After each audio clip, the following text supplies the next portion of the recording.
जातिगत जनगणना को लेकर देश में राजनीतिक दलों के बीच काफी वक्त से घमासान चल रहा है।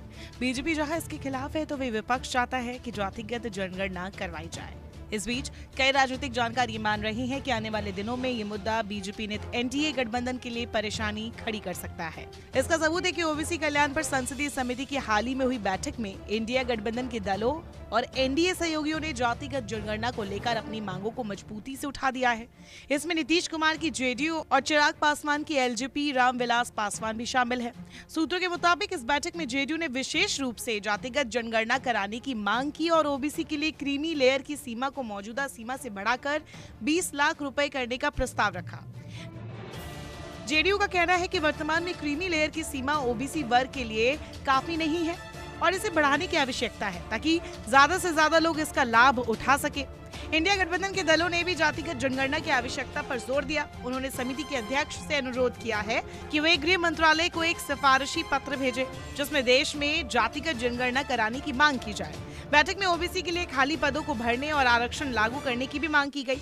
केंद्रीय विश्वविद्यालयों में ओबीसी की खाली सीटों को तत्काल भरने और अस्थायी पदों में भी आरक्षण को लागू करने की मांग प्रमुखता से उठाई गई। ये सभी मांगे ओबीसी कल्याण पर संसदीय समिति की बैठक के दौरान रखी गई, जो ओबीसी वर्ग के हितों की रक्षा और उनके कल्याण के लिए महत्वपूर्ण मानी जा रही है। इन मांगों पर आगे क्या फैसला होता है, इस पर सभी की नजरें टिकी हुई है, लेकिन कहना गलत नहीं होगा कि इसके फैसले पर बीजेपी का क्या स्टैंड आता है। ये देखने वाली बात होगी, क्योंकि एनडीए में सहयोगी दलों के रूप में शामिल एलजेपी रामविलास के चीफ चिराग पासवान भी जातिगत जनगणना का मुद्दा कई बार उठा चुके हैं। बीते दिनों रांची में लोक जनशक्ति पार्टी की राष्ट्रीय कार्यकारिणी की बैठक में केंद्रीय मंत्री चिराग पासवान पार्टी के राष्ट्रीय अध्यक्ष चुने गए थे। अध्यक्ष चुने जाने के बाद चिराग पासवान ने साफ कहा, मेरी पार्टी ने हमेशा जाति जनगणना के समर्थन में अपनी स्थिति स्पष्ट रखी है। हम चाहते हैं कि जाति जनगणना हो। इसका कारण यह है कि कई बार राज्य सरकार और केंद्र सरकार ऐसी योजनाएं बनाती है जो जाति को ध्यान में रखकर तैयार की जाती है। ये योजनाएं मुख्य धारा से जोड़ने के उद्देश्य से बनाई जाती है। ऐसे में सरकार के पास उस जाति की जनसंख्या की जानकारी होनी चाहिए।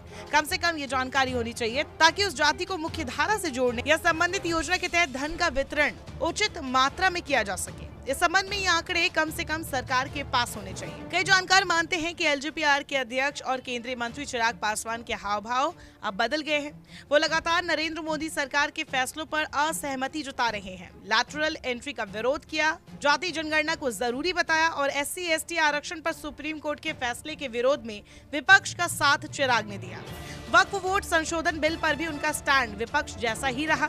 अब तो वो ये भी कहने लगे हैं कि बीजेपी के साथ गठबंधन नहीं हुआ तो विधानसभा चुनावों में उनकी पार्टी अकेले लड़ेगी। ऐसे में देखना होगा कि बीजेपी अपने सहयोगी दलों के स्टैंड पर क्या करती है, क्योंकि सीटों की लड़ाई से बड़ी अक्सर विचारधारा की लड़ाई होती है, जहां किसी एक को झुकना ही पड़ता है। तो जातिगत जनगणना के मामले में कौन झुकेगा?